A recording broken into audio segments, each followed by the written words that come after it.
Good evening, everyone, and welcome to those who are just filtering in now. My name is Andrew Hiskins, and I'm the Manager of Learning Services here at State Library Victoria. And it gives me great pleasure to welcome you here tonight for this evening's policy pitch. This seminar is held on the traditional lands of the Kulin Nation, and I wish to acknowledge them as the traditional owners and pay my respects to their elders and to any other elders who may be present with us this evening. I'd like to give a warm welcome to tonight's speakers, to Grattan Institute members and staff, and to friends of the library. And I'd like to thank you all for coming along on a rather cold and I think slightly damp evening outside. Tonight we'll hear about what a fair amount is for university students to pay for their education. In 1974, the Whitlam government abolished university fees, and some of us here present were the beneficiaries of that. In 1989, the Hawke government introduced the Higher Education Contribution Scheme, what used to be known as HECS and is now known as HELP, an interesting change in acronyms. And while few would call to dismantle this demand-driven system, there is concern that it will push those less likely to enrol in universities out of the system altogether, and some call for it to be reined in. The National President of the National Union of Students, Sophie Johnson, Glyn Davis, Professor of Political Sciences and Vice-Chancellor and Principal of the University of Melbourne, and Andrew Norton, the Higher Education Program Director at the Grattan Institute, are joining here tonight Jim Middleton, our moderator for the evening. They will explore why education has a hybrid public-private system of funding higher education and some of its consequences. Here at the library, we feel that this debate, research and thinking is extremely important, and we're very pleased to partner with the Grattan Institute. And if you were to walk outside into any of our reading rooms just now, you'd understand that we're almost a quasi-university anyway. There are so many university students there. So I'm delighted now to introduce and welcome Jim Middleton to lead tonight's conversation. Jim has been reporting national and international affairs since 1970, first for the ABC and now as a correspondent for Sky News. For 2 decades, he was ABC political editor in Canberra, covering Prime Ministers Hawke, Keating and Howard. He was ABC North America correspondent in New York and Washington from 1980 to 1986, and has reported from every country in North, South and Southeast Asia, except for North Korea. I think that's a career goal for you, Jim. From 2008 to 2014, he presented Newsline and The World, broadcasting to and from Asia on Australia Network TV. Please join me in welcoming Jim. Andrew, thank you very much indeed, and many thanks to the State Library for hosting this event. Clearly, I am not Virginia Trioli. Virginia is sick. She sends her regrets. She was not on air this morning, and she says that she is very sorry that she could not be here tonight to host this important event.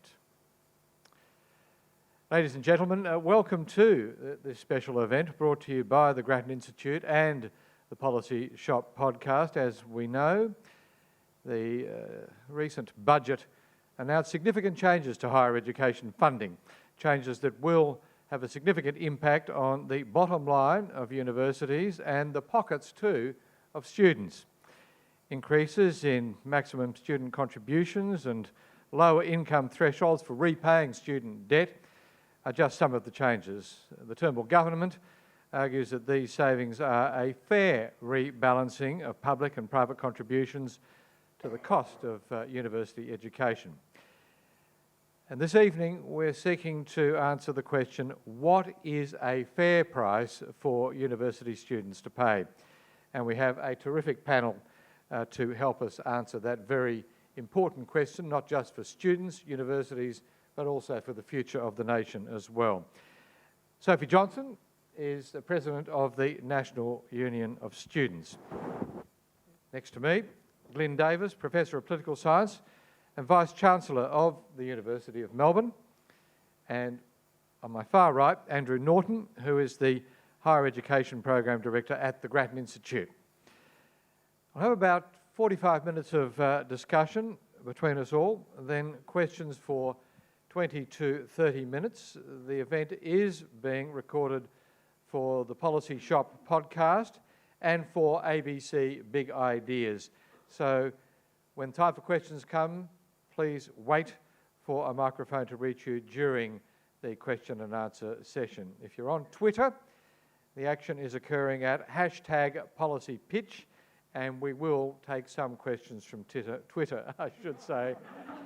We might even take some from Titter as well. But let's get right into it. Andrew, first of all, you've written, been consulting, advising the government on all of this. Let's get to the basics of it first of all. How did we get here in terms of the Australian higher education model? It's a hybrid public-private system of funding universities. Students do pay high fees, but the government also contributes quite a bit to their education. How did we get here?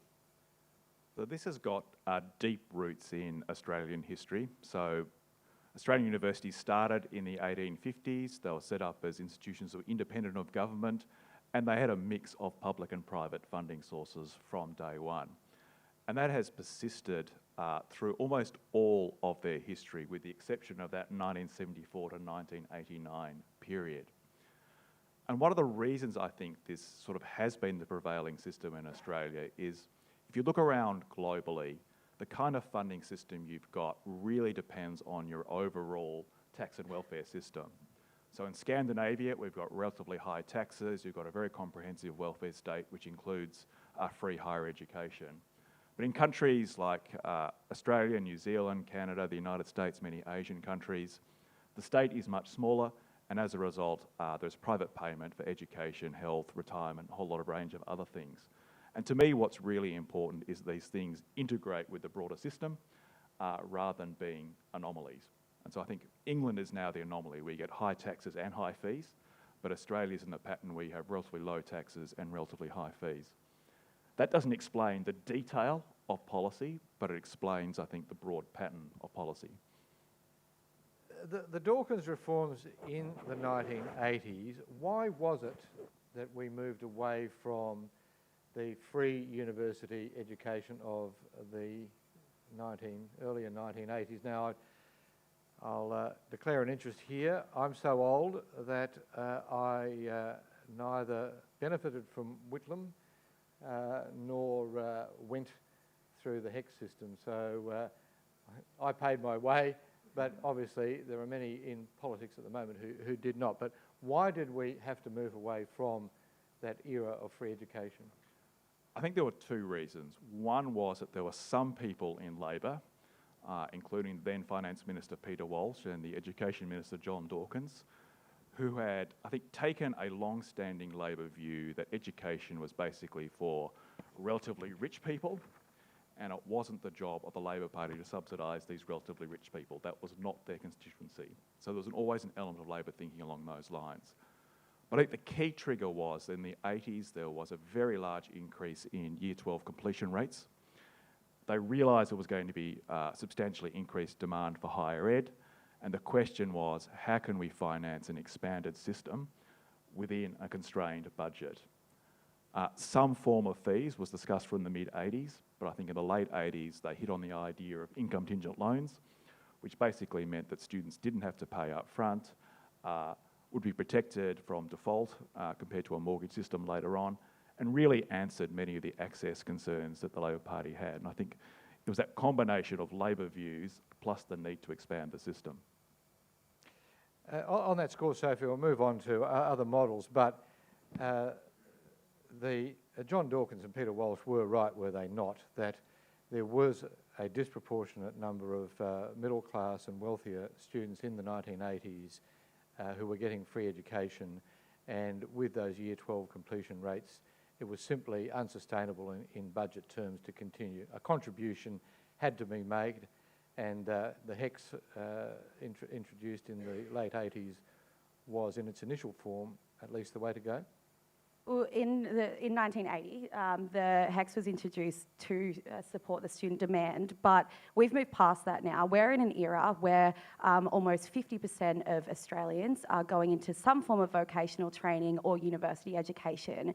It's becoming a universal good in Australia. The HECS system, or the help system in its current form, doesn't support or doesn't work with the new era or the new labour market that we're going into at the moment. This is a labour market where people are having to be retrained and reskilled maybe 4 or 5 times throughout their lifetime. Every time that someone needs to be retrained, they can't rack up $50,000 or $60,000 in a HECS debt. That's going to just contribute to this ballooning of the debt that the government's receiving. And it's just simply not working at the moment. So I think it's an important conversation to ask what students should be paying, but I think something else that we should be talking about is the system in its current form working for the needs of the labour market in the 21st century? Glenn, to you, you can pick up on Sophie's general point about whether it is in fact working and the question of social good, but also the issue of looking at the Australian model, this somewhat unique hybrid. Are there better systems that would be suitable for a community like Australia's? I agree with very much Andrew's characterisation of how we got here, and his important point that how we do higher education is pretty much how we do most provision in this country. It doesn't stand out, it isn't different, and which isn't to say it's the best way, or that Sophie's point is not entirely right, that it may struggle in a world where people go and constantly have to retrain. Those of us who work in the system and who've spent our lives in the system, of course, passionately believe in higher education and want it to be extended to as many people as possible, and therefore tend to be the people who most support low fees or no fees at all. Across the system, that's a general view, but it's not a view shared by the Australian population.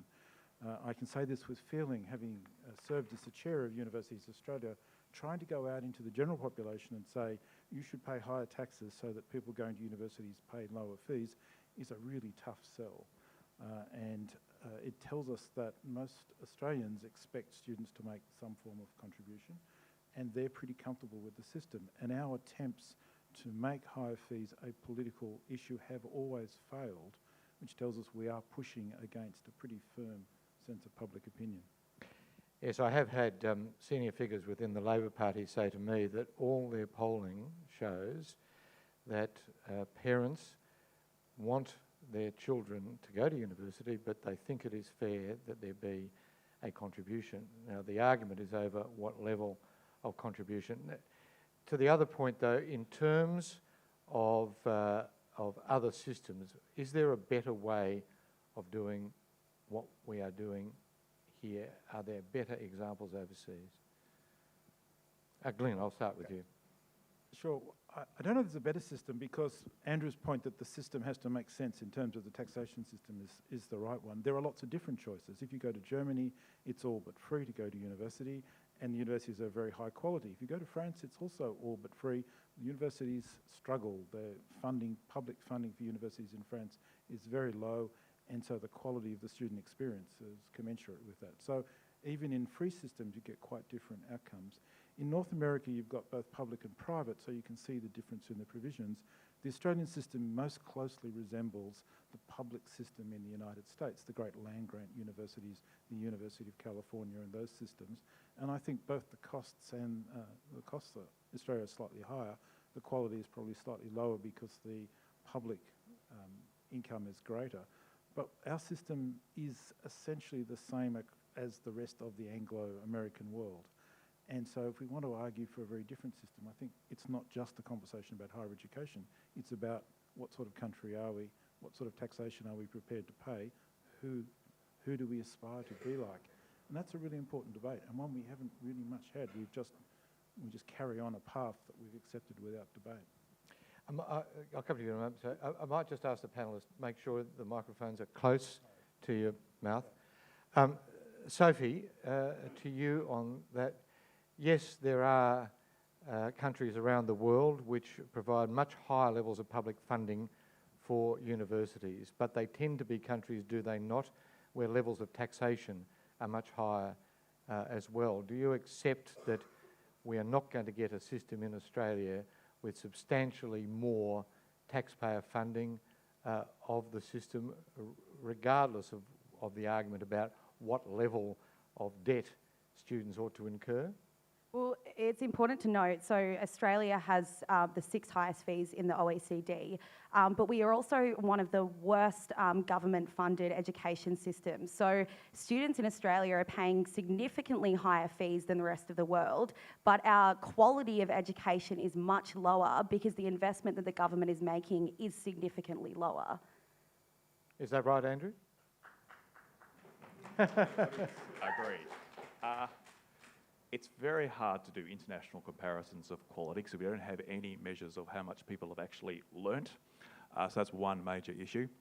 There are some surveys of student satisfaction that have similar questions across countries. Australia comes out a little bit lower than the US, substantially lower than the US, a little bit lower than the UK. So that's one possible indicator. On the other hand, we're probably not worse funded than the UK universities, and a lot of this is around the academic cultures in different countries, that if you look at surveys of American academics, they see things like the personal development of students as part of their jobs, whereas in Australia, you'd be lucky if an academic knows your name, let alone develops you as a person. And so there are very different cultures, and no matter how much money you throw at a university, it's not going to change that culture anytime soon. Just want to turn to one other issue, which is clearly a problem with the way in which we've seen universities develop, particularly in the last half dozen years, and it's this. When Julia Gillard and Labor were in office, the government lifted and removed the controls that had been there on the numbers of government-supported students in undergraduate degrees. What effect has that had on the higher education system in Australia? Andrew? So it's meant that it's much bigger than it would otherwise have been, probably 20 or 30% bigger than it might have been otherwise. It meant that when we hit fiscal problems, very soon after the demand-driven system was introduced, instead of what happens normally, which is the government freezes the number of student places, the number of student places just kept on growing until it stabilised in 2015. This has meant, I think the one clear upside of this is that the proportion of students from low SES backgrounds, which have been stuck on 15% for 20 years, finally started increasing because it was drawing in much larger numbers of people. The effect on quality, the student surveys are basically showing same results. So if that's an indicator of quality, there's been no real change. The big impact for government has obviously been substantially more spending on higher ed, and that's really why we're here today talking about some shift in the public-private balance. So, Glenn, beneficial socially, but sustainable financially? Well, Andrew made the very important point that in the same year they introduced the system, they started cutting the per-student funding rate as they found out how many additional people went to universities, and that's been the pattern ever since. And we've had a series of cuts, so the funding rate per student has fallen steadily since the introduction of the demand-driven system. There are two other effects that I'd point to. One is the extraordinary growth of institutions. Australian universities are now, on average, amongst the largest in the world. You pointed about you're lucky to someone, they know your name, you're lucky.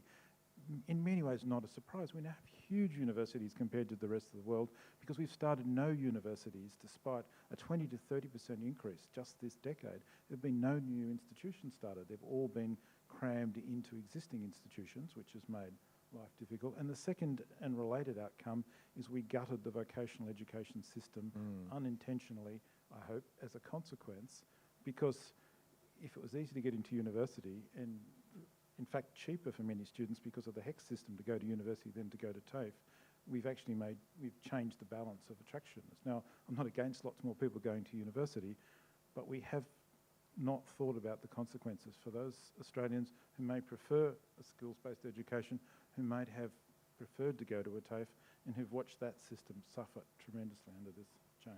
And as this government is discovering, we are running into a very severe, I should say, skills problem in this country, which can only be fixed by migration, which raises other questions as well, which we won't go into tonight. But Sophie, clearly from what Andrew and Glenn have been saying, we're talking about universities as a market.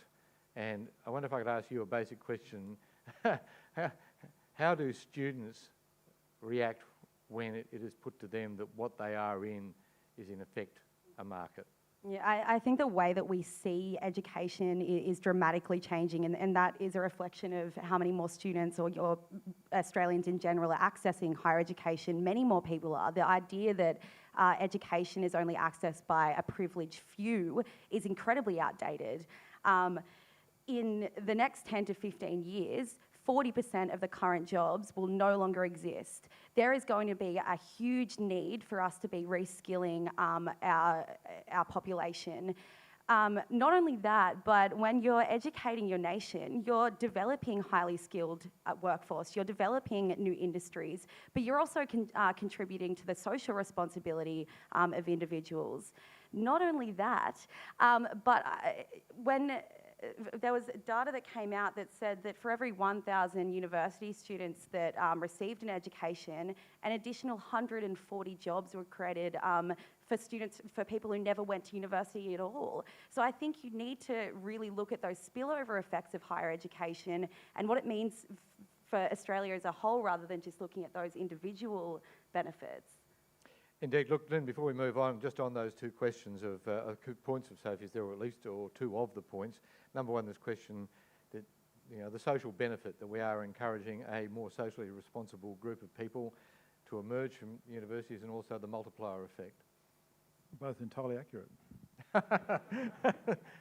Fair enough. Look, let's move on a bit to the impact that it has most directly on students, because that's a very important issue here. Of course, they are the people that the university system is there to support. That's why the university system exists. Andrew, the HEX system, as we've known it, now called HELP, I rather prefer HEX. It seems a bit more honest. Everyone and a uses bit less HEX, so euphemistic. it's a very strong brand. Let's stay with that. Yep. Just how generous is it to students? Well, I guess there's two elements here. One is how much you pay in the first place, which we've been talking about, and the other is how you repay.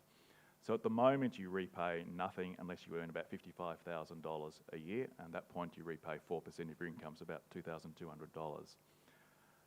I guess my view is that $55,000 is fairly high, and as a result of that, we've got major financial problems in the HELP loan scheme, with a very large percentage of the debt probably not going to be repaid.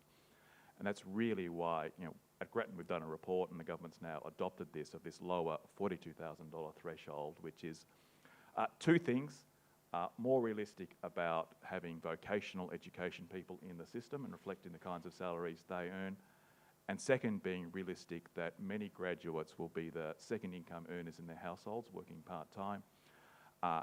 And under the current system, we're going to have lots of HELP subsidies to households that are relatively affluent. Now, Sophie, I don't know how specific you want to be in terms of your response to that, but there were a number of key points there made by Andrew. Number one, 55,000 as the threshold's too high, both financially and in terms of fairness as well. 42,000 is a more realistic figure, and it brings people studying in the vocational system into the business, which one would think that is in part designed to restore vocational education to a genuine place within the culture. And thirdly, this point about it getting at people who are second incomes within a family group. So lowering the repayment threshold only adds to a crisis that we're already in at the moment. That is that this generation is going to be priced out of the housing market. We've had stagnant wage growth for decades. Our penalty rates are being cut, and now we're expected to take thousands and thousands of dollars of debt when we're earning just above minimum wage. Now, there's an argument from the government that, or from Andrew, that we should that it should reflect different income support models and minimum wage, but a repayment plan of HECS, that's something that you take on for a significant portion of your life. Income support is not meant to be something that you're on for 10 or 20 years. It's something that lifts you up until you are self-sustainable, can get into a full-time job and pay your own way. HECS doesn't work that way. It is going to be something that you take on for a significant portion of your life. Do you see, Andrew, the point, that the struggle that this change and this recommendation can make for people? This is tipping the balance is effectively what Sophie's arguing. So most of the new graduates will not be on $42,000 for very long. Often this is a transitional salary and they move up. And so in some ways they're not the main concern here. The main concern are the people who are going to work part-time, potentially for their entire careers, and either never repay or only repay a small share of it. What the government has done here, we actually recommended a 3% repayment at $42,000. The government's gone for 1%. So this is only about $400 a year. So this is not a massive impost compared to a lot of other expenses, and indeed compared to what we recommended. $400 a year, Sophie? That's $4 a week. Yeah, what we're arguing is this budget is... $8 a week, my apologies. This is... Coffees, rather. Yeah, this comes in a long stream of attacks on higher education, though. It's been used as a piggy bank for decades by governments. And, you know, I think we need to ask the question, do we want an educated nation, or do we want a nation that is completely locked out of education, that where only a privileged few can actually access education? Look, I'll move on to you, Glenn. It's a $2,000 to $3,600 in the increase in student fees for a 4-year course. Are you able to calculate what these changes might or might not do in terms of demand for higher education? It's a very difficult question because evidence to date says that raising the price doesn't much affect demand for higher education, but there must be a tipping point. There must be a point at which it starts to have that effect. We haven't got there yet. We've seen the UK where if you impose £9,000 fees, you do start to get lowering. So we're somewhere near that. I guess my view about the legislation that's being discussed that has this $2,000 to $3,500 increases is, why are we increasing the financial burden on students at all? What is it about the budget that requires it? It is, after all, a budget that spends a lot more on the schooling system and a budget that has tax cuts for well-paid people and for small businesses. So what's the rationale that says universities should take a hit alongside banks in distinction to the rest of the community? And Sophie mentioned before the spillover effects of universities, the difference they make in communities. Higher education is now this country's #1 service export. It's also Victoria's largest service export. In fact, the University of Melbourne is the largest exporter in Victoria. And so it's not that universities aren't doing their part for the economy, for the budget. So why are we lifting the burden on students? Even if we want to argue about the incremental nature of the lift, $8 a week, it's still, you know, cumulatively, as Sophie rightly says, we've done this so many times now that we're actually asking an enormous amount of our students.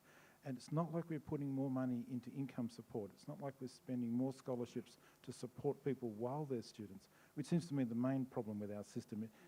And the HELP or HECS system works very effectively and is a great innovation, even if it was invented by Milton Friedman, but as it was. But we don't match it with money to support people while they're studying, which is often the most difficult part of it. Is that, Andrew, a problem? Do you think that while HECS works well, the other side of the equation, the income support, needs to be looked at again? Certainly youth allowance is fairly low. Indeed, it was partly designed that you would work as well, so it's not designed to fully support you, but nevertheless it is fairly low, and I think what the coverage is about 25% of students, something like that, actually even get it at all. So most people are self-supporting or supported by family members, and so I think it's probably the gap in the system, that you can defer all these costs. Actually, the history of the demand is that these charges won't have any impact on demand. but people do struggle week to week to either earn enough or receive enough on youth allowance to... And Andrew, what about Glyn's point about the role that education has within the economy? Third largest export earner, biggest services export earner for the country, and in the case of Melbourne University, the biggest exporter in Victoria. Why, as Glyn says, should students be slugged anymore in that situation? I guess this argument works both ways, because it's a big export earner because international students pay vastly more than domestic students, and they've got no loan scheme and zero income support. So it kind of shows you can run a very successful system with basically no government support whatsoever. And so that really works both ways in this argument. The reason we don't do it that way is because we do have these hybrid public-private institutions where, for various historical political reasons, we do fund higher education and people expect it to be funded. But the reality is, here and in other countries, you can see that other much more expensive systems do actually work. Now, look, one other question, I'll stick with you, Andrew, for a section for a moment here. The question of students from disadvantaged backgrounds. Now, we saw how removing the cap on places, as you noted, very rapidly increased those from lower socio-economic backgrounds. What impact do you think these changes, this lift in student fees, another $2,000, $3,600 will have on people from lower socio-economic backgrounds? Again, history suggests very little. Even though it's counterintuitive, most of the research shows that once you control for their ATAR, the rates of going to university are very, very similar right across the socioeconomic spectrum.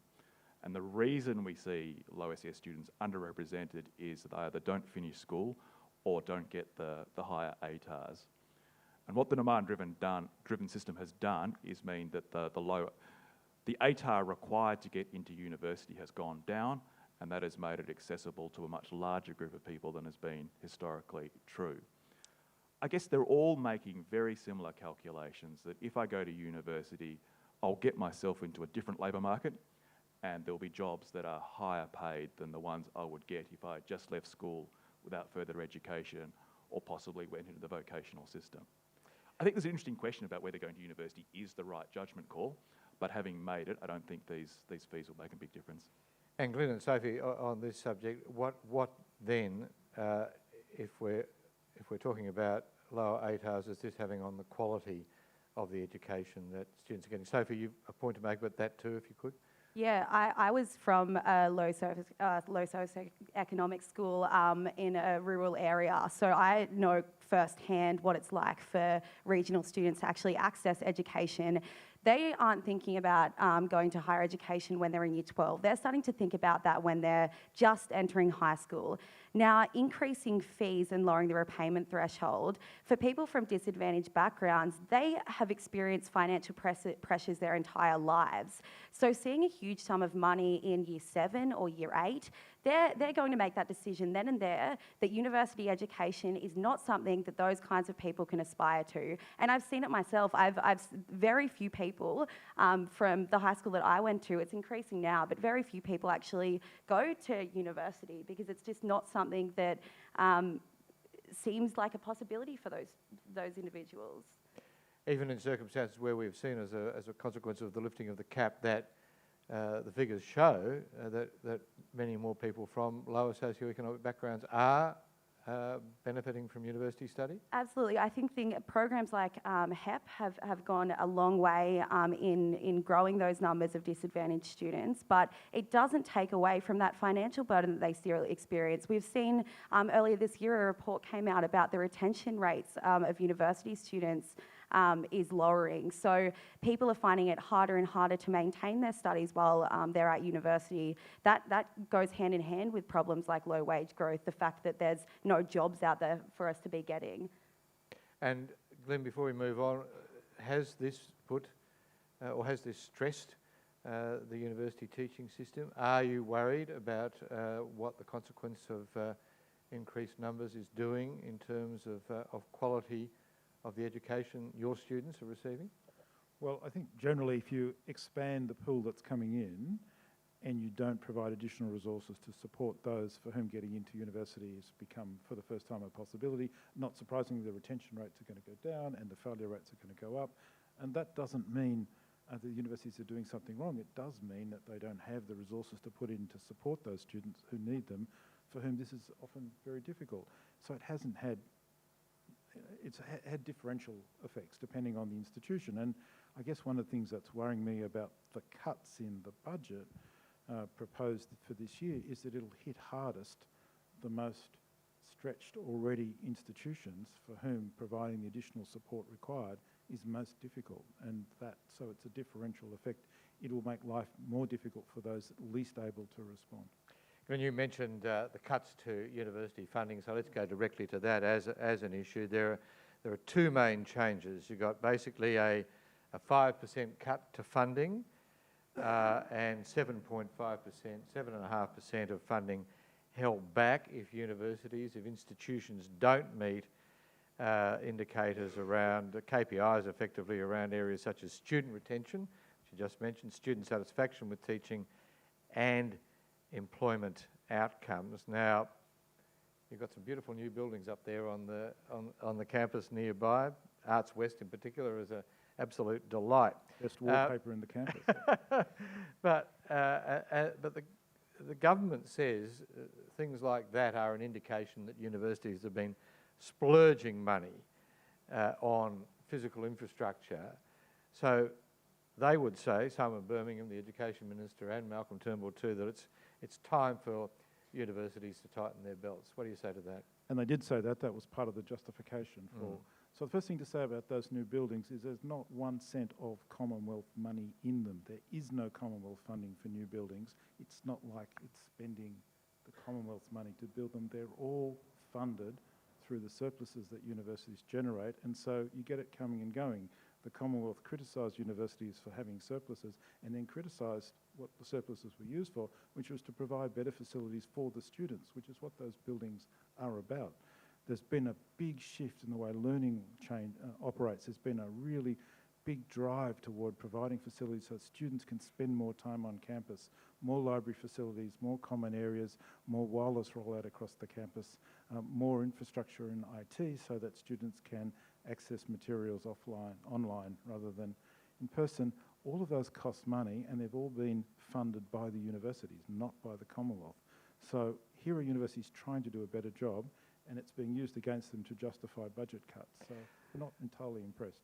Look, I know we'll come in more detail to the change in the funding mix that affects universities, but isn't there always a danger for public institutions that when other sources of funding are found, government will say, well, you don't need the taxpayers' assistance in such great amounts?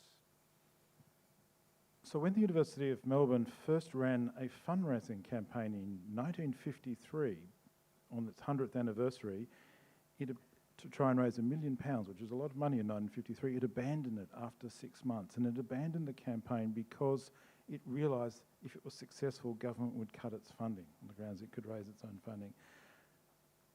All these years later, we know government will cut our funding. We know government will cut our funding pretty much whatever we do, so you have to do everything you can to try and raise up the money. And yes, they then use it as justification. But we've now seen a succession of higher education ministers who've sought to cut funding to universities. And that means cutting funding for the quality of education, and that means cutting funding to students to support students. And you start to wonder, at what point does government and does the broader public say, no, we have to invest in universities for all the reasons Sophie said, and so that all the people who are educated by them or who aspire to be educated by them might have a chance of going, instead of which we are turning them from largely mixed economy into largely private institutions, because that's how money is being raised.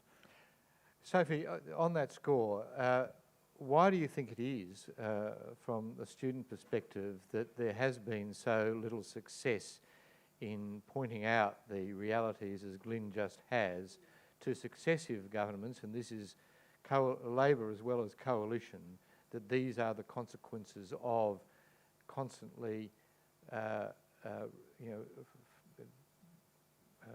removing or biting into funding of tertiary institutions? Yeah, I think the government has an obligation to provide a good quality public education system. They also have a responsibility to keep universities accountable, and I don't think that that should be pushed on to students. You're right, what Glyn said, for the past few decades, governments have been using education as a piggy bank, whether that's cutting funding or increasing fees. What we've seen over the past 3 years especially is an increase in class sizes. We're seeing staff being casualised or cut completely. We're seeing an amalgamation of student support services, so they're not there for the students who need them. There was a really interesting article that came out about a week ago about student poverty, and one of the comments from the students was that our university is turning into a technical college because the student experience is being completely wiped out because either students aren't getting the support they need, they're trying to catch up on classes because they can't have that one-on-one learning time, or they're trying to fill their time with work so they can pay their way through university. It's becoming impossible, really. And Andrew, in the work that you did for government, was this question of the changing funding mix that the sector now enjoys or has to deal with part of what you presented to them? Was the question of the consequences of nickel and diming public funding for universities part of your brief? If it was, what did you say? If not, why not? I can't really say what we said in private to the government. I've got a fellow panel member in the audience who You can't forgive me for not trying. Look, I think one of the issues here is that there's claim and counterclaim about higher ed costs, but there is really no rigorous analysis out there of these costs.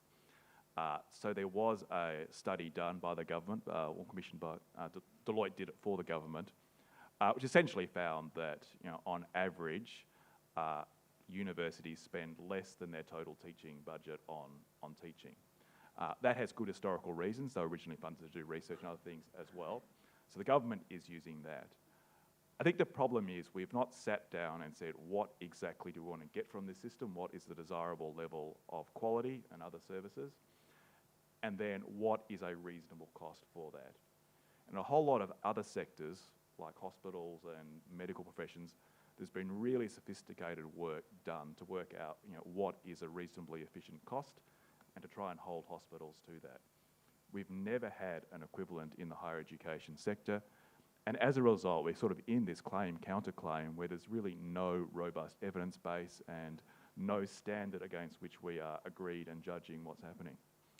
Glyn, Andrew's point, do you do anything of this kind internally within the University of Melbourne to attempt to get evidence-based data that enables you to look internally at least at your performance? Yes, universities do a huge amount of work on this, and the report by Deloitte that Andrew mentions drew heavily on work done inside entirely appropriately. It's important to understand that government sets the funding rates, not universities. So the funding rate for an arts student, which is different from the funding rate for an education student, which is different from a nursing student, are rates set by government. And some of them cover the full cost and some of them go nowhere near. And so universities are very complicated internal systems of cross-subsidy to keep the range of disciplines going, because the only way you can do it is by taking money off some disciplines that do well in order to translate it. Otherwise you'd be closing down whole bits of valuable parts of education that can't pay for themselves. So even if you knew the precise costs of delivering a law degree, that wouldn't answer all the questions about how a university should be funded and where the cross-subsidies should be. At the University of Melbourne, we do significant cross-subsidies into education because we think training really first-class teachers is a hugely important social good for the community and a really important obligation for us. But if we just did the numbers, we'd close the education faculty. That's not how anyone wants to run a university, but it's the reality of a system where the costs on the ground bear no relationship to the income that government sets. We have been having what for me at least has been a very interesting, comprehensive and also valuable conversation up here. Shortly there'll be an opportunity for you to ask your questions, so get yourselves ready. There are microphones and we would like you to make sure that you do use them when the opportunity comes. I'll ask just a couple more questions, then we'll get into a question and answer session for a while as well. Glyn, to you, very basic question. Should students be paying for research as part of their fees? Well, ideally, no. Research grants should cover the cost of research, but they don't even come close. And so students do end up cross-subsidising research. As Andrew says, this is part of the mandate of a university. In fact, it's required by law that universities do research, so you can't just decide not to do it. But even if it wasn't mandated by law, you'd then have to ask, should research be part of the university mission? Absolutely. Students should be taught by people who are expert in the field, who are contributing to new knowledge, and who can help students to do the same. Research is intimately bound up in the mission, and yes, it necessarily is part of what we do when we fund a university.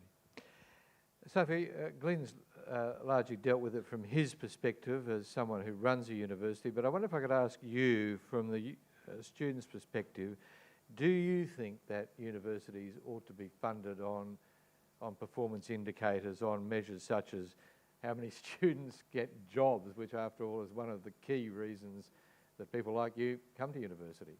No, I don't think they should. I'm quite concerned about how the performance indicators are going to hit the less well-off universities, some of the regional universities. If they're looking at retention rates, those areas have much higher rates where students are taking a few years off study to go into part-time work or dropping out completely. I'm worried that these performance indicators are going to mean that the worse off universities have more resources ripped from them and they get pushed into the already well-off universities and how that's going to reflect on students and the quality of the education that those students are receiving is it's just completely unfair, really. Indeed. Well, that's fairly straightforward. At least we know where you stand. Tell us what you really think. Look, it is time for some questions. Now, before I get questions from the floor, I might just get one or two from people who submitted them when they signed up to be part of this audience. There's quite a few of them. I'll just take a couple of them. One from Nicholas Kimberley, who said, how can students trust university management to be on their side after they supported deregulation, which would have seen student debt skyrocket? I think, Glyn, that's one for you. So let's go to context.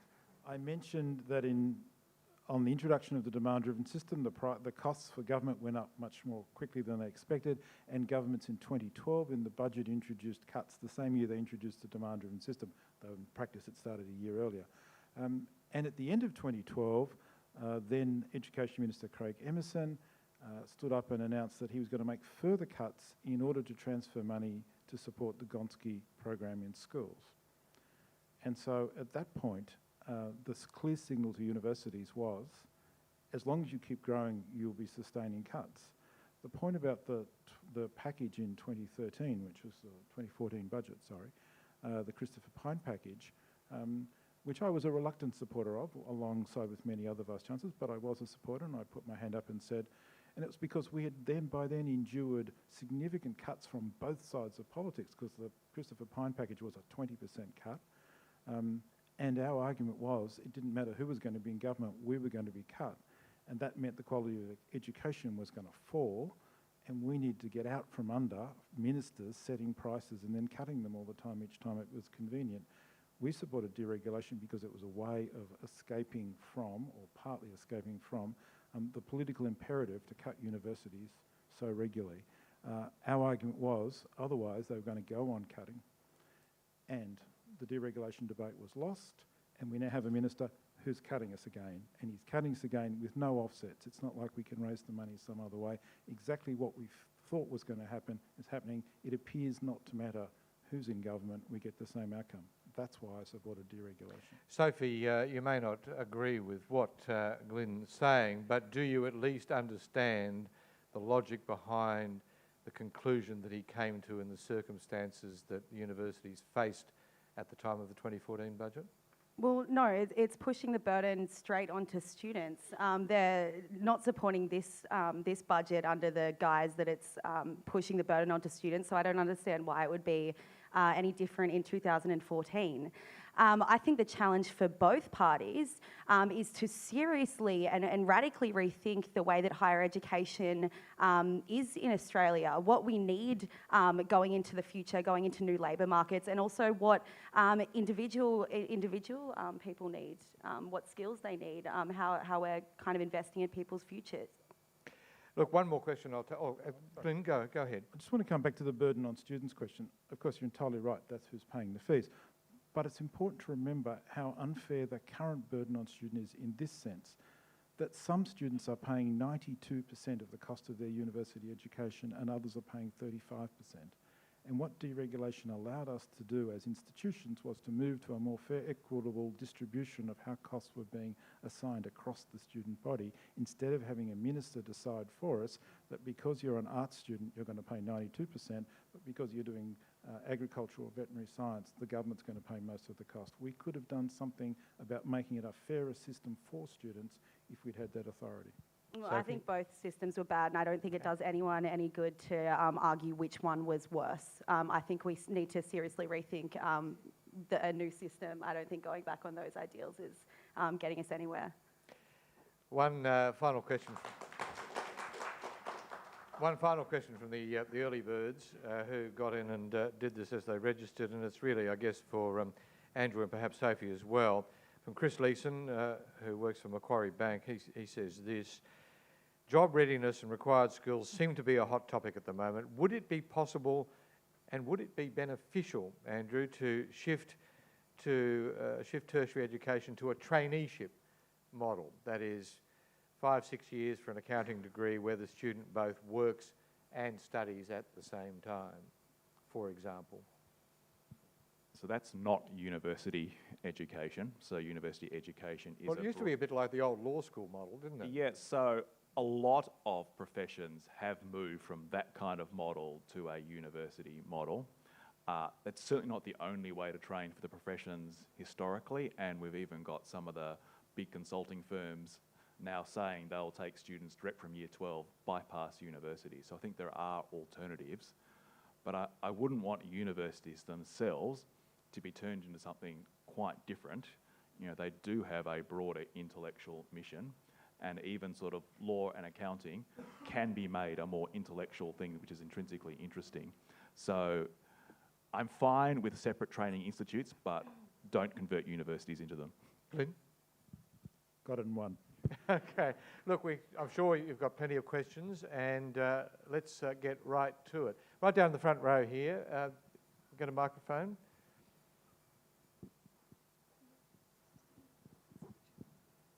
Hi, I'm from a rural town in Victoria, and I come from like a single mum who isn't able to support me while I'm at university. So I have to pay my own way while I'm here. And I don't think like a lot of people, especially the ones in the government who are the ones making these decisions, and the people that get these ideas from, it's very hard to attend uni full time. The amount of hours I need to be there, the amount of hours I need to study and put in to actually get the marks I need to get a good job and get, which is what the government is always telling me I need to do. And then also work essentially full time. Penny is being cut, so probably going to have to work more, or, and I essentially live like on the poverty line, because it's really hard to actually have that time and to get sleep. And then on top of that, to actually not, like a lot of students get serious mental health problems because when they try to do all that, the pressure is a lot and they can't see friends because they just don't have time anymore. And I just want to know why you think the burden should be put more on students than it already is by lowering the threshold and by doing everything else that is being done, when there's so many people in this country who have benefited from getting a free education and have benefited from not going through the struggles that students these days are, and but they're not asked to do any more for us. Look, It's a pretty interesting case study, and I'll ask Andrew to address that if you could, please. So I think there are two slightly different issues there. So one is the issue of student income support. And I should have said that during the demand-driven introduction, they did change the student income support system that made it more favourable, and that's probably one of the reasons also that low SES numbers went up. That's been largely unwound in the last couple of years, but it did work for a while. The actual changes that we're talking about now don't have any impact at all on your year-to-year income while you're a student. You know, the impact of the higher student contributions will typically occur in about 10 years' time towards the end of your repayment period. But I do think there are issues with people who are really struggling. Youth allowance hasn't been changed for a long time. It's completely unrealistic about rents in major cities. And therefore, I think that part of the system, you know, even as someone who's relatively supportive of containing spending in higher ed, I think that part of the system does need attention. Glenn, would you... And Sophie, away you go. You've got something to say. You're being endorsed there. Oh. Here's a free kick. Away you go. Thank you, Glenn. No, I think just going back to what Andrew said earlier about you know, the threshold and the fact that graduates are only in a low-paying job for a little while, that might have been the case 20 years ago, but that's absolutely not the case now. The employment market is incredibly uncertain. We're seeing more casualisation of jobs. We're seeing more underemployment. Graduates these days are quite likely to stay in a $42,000 job for a number of years. You know, when the high-paying jobs, the privileged university student mantra just doesn't exist anymore. Got a question down here, second row. So before I ask my question, it is relevant. I just wanted to say, earlier you mentioned this idea of there's two counter arguments, you know, one side saying this and then talking about what is a fair amount to pay or what is a system with proper investment. I just want to note that the two counter arguments are students living and breathing the education system and people who got it for free 30 years ago. And there's a big difference between people who are in that system now and understand what it's like to experience that and who got it for free and complained when it went up by $100 20 years ago. And the question, I guess, with that is how can we chastise universities for trying to make investments in infrastructure while doing the best they can with the funding they're giving? I go to La Trobe and we just built a new building, and you know, that's one of the things that the government pointed out. Yet the building that they just built is a science building, and if you go to every other classroom, I feel like I'm in the 70s. There's no air conditioning, it's overcrowded, there's nowhere to put in my laptop, and everything's online now, so that means I have to sit there and write hand notes and then can't catch up with the online, you know, learning system.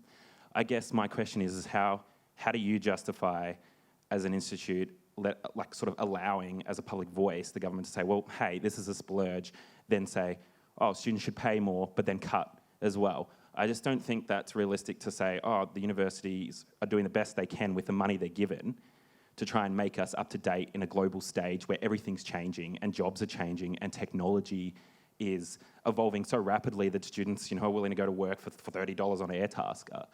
I think we really need to review, I guess that's my question, like how can we justify chastising people for doing investments the best they can while cutting funding and then putting it on students who are already struggling? And I think we've already had the discussion publicly what is fair and what sort of system we want to see. It's just a select few aren't really listening. Andrew, I'll let you address that first, and then Glenn. I'm not quite sure where to go on that one. Well, there's two questions. Glenn, there are two parts. So you're reinforcing the point that to criticise universities for investing in infrastructure for the benefit of students is a bit rich. You're also, I think, reinforcing a point that a number of people have made, that a system that asks students to pay more and gives them less, which is what's before us, that's the budget proposal, is a very difficult one to justify and one that has no support from at least the university sector. There's a final thing that you said that's very important, and it's one of life's unfairnesses, and that I have no answer to it. And that is that some of us benefited from getting free education in that brief. We've had universities for 167 years, and there was this 15-year window in that 167 years when education was free. It just so happens that most of the people who are in power now came through that window. got through that That's 15 right, years. that's right.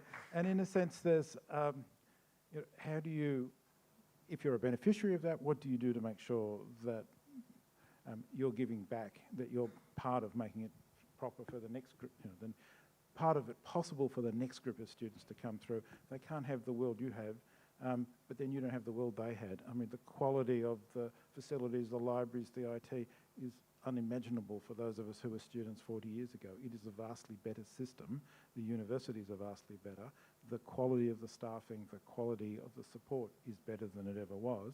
That's been funded by generations of Australians who built up our universities, invested in them, and it's something absolutely to be proud of as a country. The risk is that we have a generation of students who can't afford the universities that we can provide for them, and getting that balance right is the ethical question. We have another question? Just maybe just up here a little bit. We'll come back to you. Don't worry, you'll get your chance.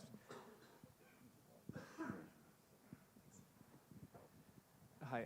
There's been a lot of discussion around the kind of like the relationship between the students and the kind of effectively senior university bureaucrats and decision makers, and there's another kind of constituency there that ultimately gets impacted by university funding. That's the kind of the staff, and the relationship internally within universities. This kind of like organic, unplanned change towards a more like enterprise-driven sort of corporatized model. Which is obviously being contributed to by a very kind of constrained, very inconsistent fiscal environment that universities have to kind of change within. So I wanted to ask about that sort of like, are we seeing kind of issues as a result of this ongoing funding debate that's been going on for a while? It's so difficult to plan 12 months in advance, let alone for building projects for like 3 to 5 years in advance. So is there kind of changes in the way that universities are making decisions and those kind of issues?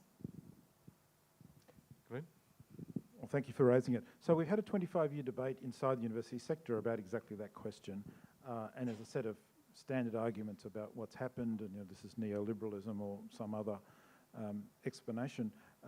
But you can go a long way just thinking about scale, the question I raised before. We grew our universities incredibly in the last during that period. And what's possible when they're small and intimate and you know everybody and you can run systems on a more casual basis isn't possible when they're now very large enterprises. The University of Melbourne has 9,000 employees. It necessarily has all of the management systems you would expect of any organisation running 9,000 employees, and that comes at the cost of some of the character of the institution as fondly remembered, including by me. But the sort of public accountability for the money requires you to have those systems. The ethical requirement to use it properly requires you to have those systems, and suddenly you find we all find ourselves in institutions that are very different from the ones we grew up in, and potentially for staff, in some senses, not as enjoyable because more bureaucratic, because much more structured and organised.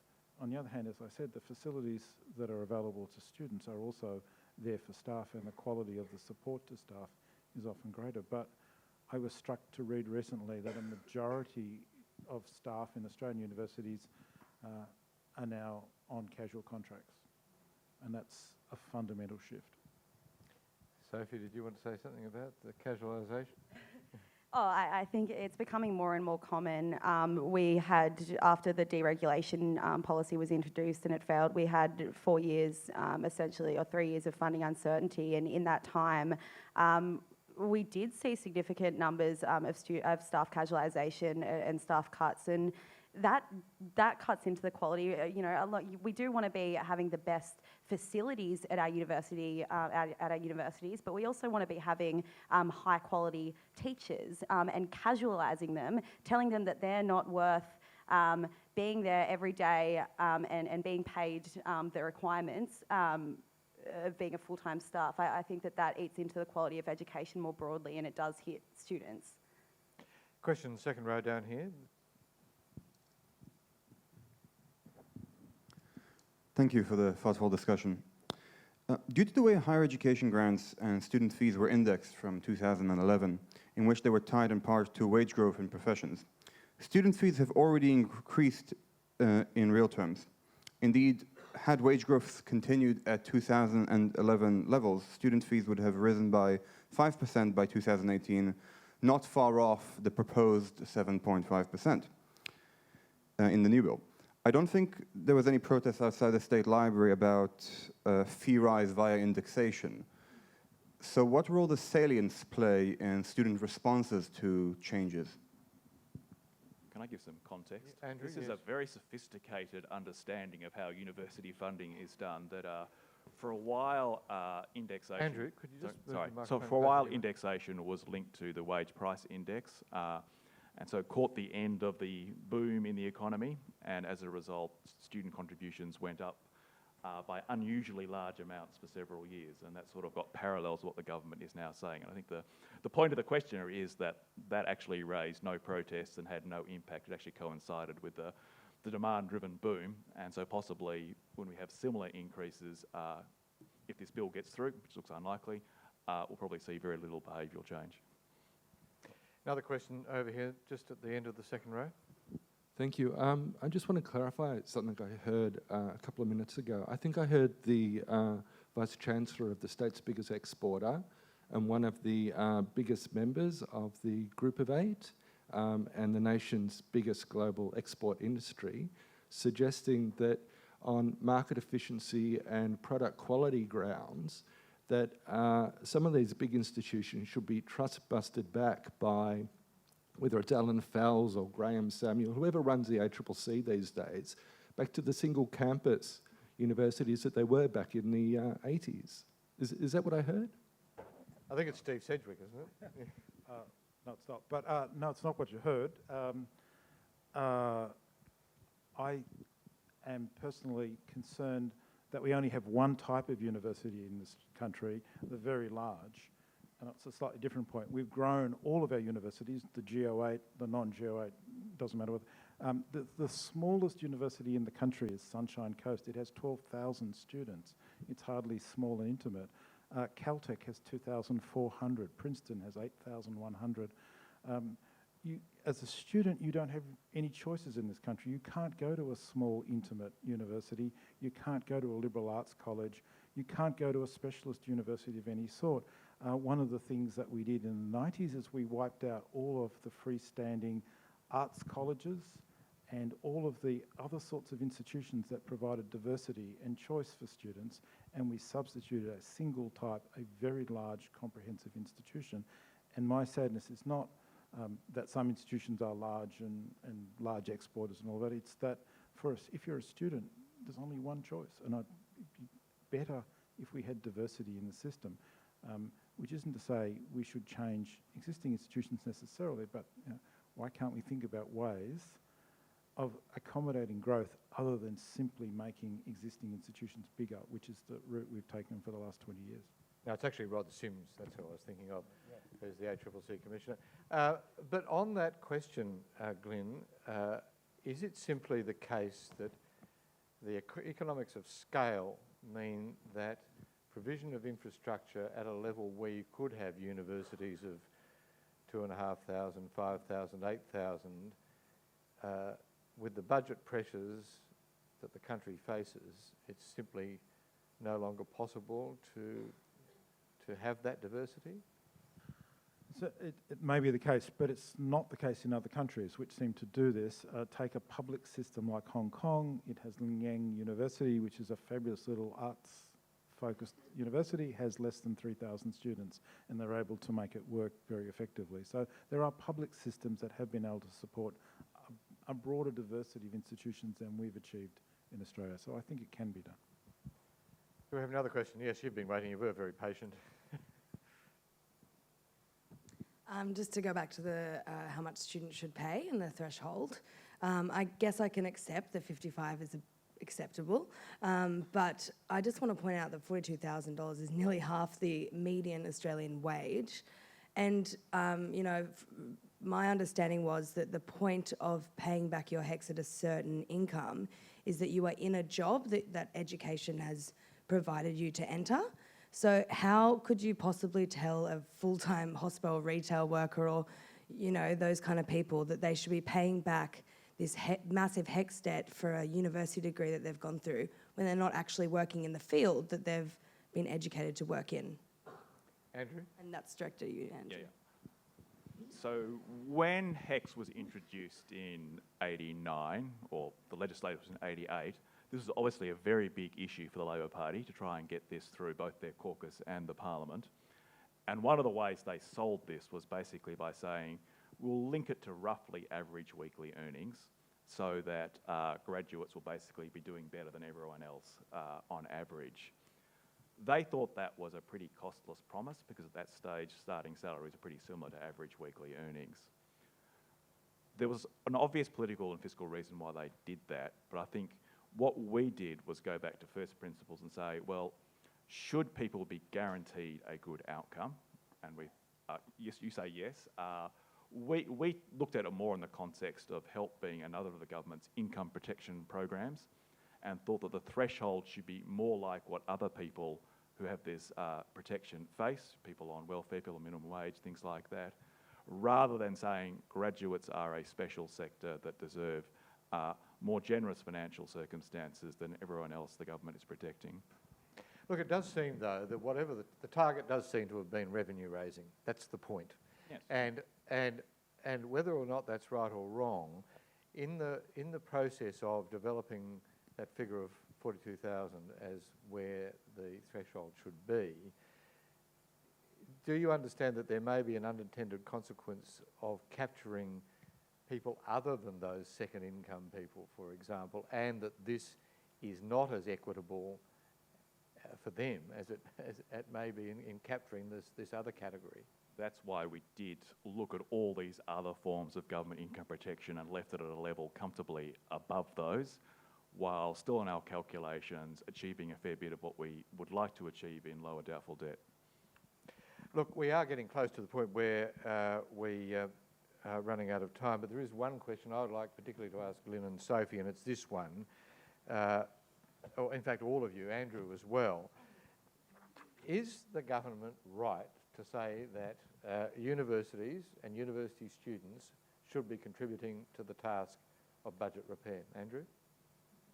So I don't believe they are special and exempt from all the other burdens that other people are covering, so yes, I'm prepared to go along with this. Sophie?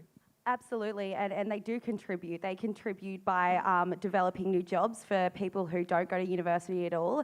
They contribute by bringing in an 8.5% of GDP every single year for our economy. They contribute by investing in new industries, new job opportunities. We already take a make a huge investment to Australia's future and Australia's economic future. And Glenn?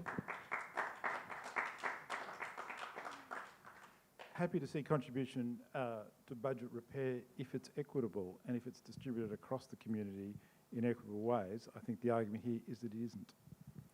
Might just have time for one final question from the audience, just up on the right there, right near the microphone. My question is to the panel about the design of the help system. You seem to be fairly complacent that it's okay. One could think of redesigning it so that it better reflected the costs of different degrees, the mix of spillover benefits to private benefits. Quite a lot of HECS is not repaid because people go overseas or it doesn't come out of their estate and so on. It seems to me we could do a heck of a lot better. Andrew, first of all, and then Glenn. I haven't been complacent. I've written lots of reports on how we can get it back more effectively. And a lot of this is really saying, we've had this scheme for a long time. It was set up for reasons and in context quite different from now. We should do exactly what you're saying, which is re-examine it in light of current circumstances. And Glenn? Well, John's an economist. He should always agree with economists. Sophie, one last word. One word.